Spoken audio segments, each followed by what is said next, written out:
it feels very different. This feels like, I used to say, when you're winning something, something's happening. But when you're sort of on the decline, I hate to use the word decline, but it does feel a little bit like a group of players who, a number of things, 2 or 3 things that I'm thinking. The idea of growing slightly old together, the idea of playing the volume of games together and the physical and mental sort of demands of that. And then the third thing is, how many times can you keep going? You know, I played for a manager and a club that kept going, but there were times whereby you just fall over in a certain season. You've won the league 3 times on the bounce, you've won it twice, you've won doubles, you've won trebles, and you just can't go any further, and you just need that little bit of your shoulders just drop a little bit, and it feels like that's that third thing that's happening here.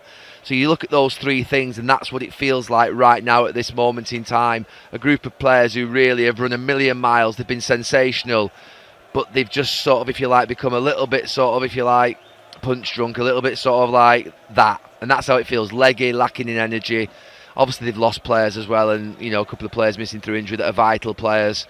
And I think I sit here tonight with a long way to go, thinking this feels different. This feels like, if you're Arsenal, if you're Liverpool, who I think are the 2 genuine teams that can win the title other than Manchester City, you must not get carried away, but you must feel, hang on a minute, there's no excuses here now.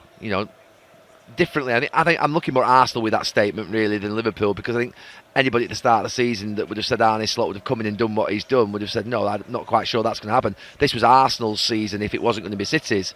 So I think the pressure's really on Arsenal now to step up and go for it. They had a good start today with a 3-0, but for Liverpool, sat there at the top of the league with that back 5 that they've got, with those front players and the options they have, they must be really fancying it now. Big game next week, Liverpool City. And I know there's only a few points in it. I know there's a long way to go, but it feels like today, if Manchester City were to win the title this season, as I sit here right now, I think it would be Pep Guardiola's greatest Premier League.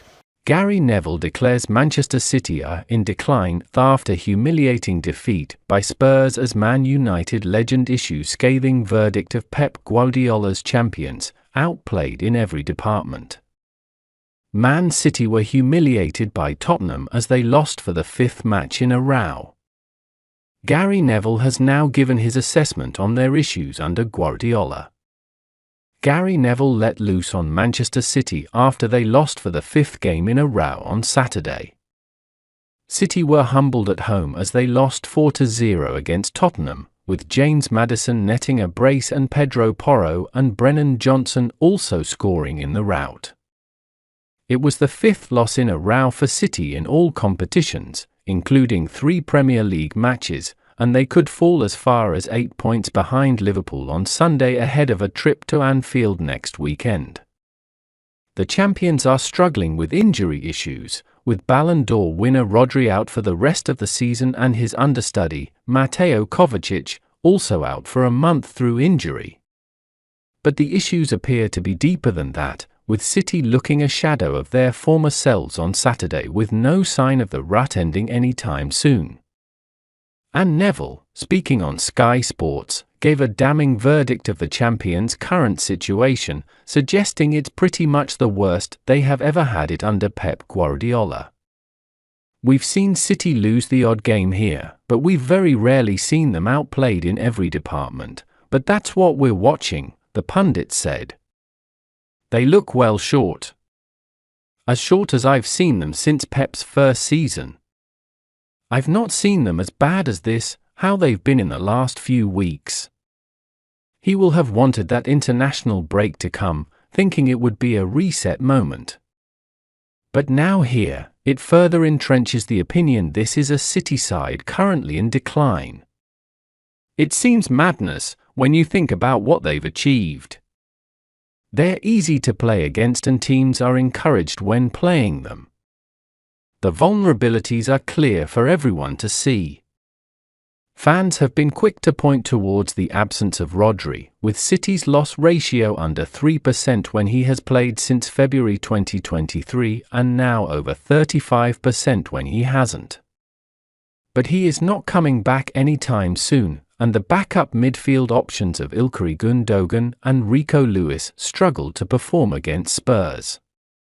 Gundogan came under fire for his efforts for the opening goal by Jamie Redknapp, but there is a packed schedule coming up and City are in need of a solution to their midfield woes. The issues root far deeper, though, Neville insisted, and it may not be a quick fix for City to reach the heights they were previously at. This is more than just Rodri, far more, he said.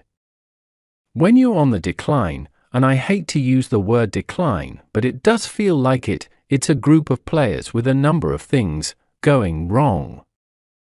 The idea of growing slightly old together, the idea of playing the volume of games together, the physical and mental demands of that, and the third thing is how many times you can keep going. It's a group of players who have run 1,000,000 miles. They've been sensational. But they've become a little bit punch-drunk.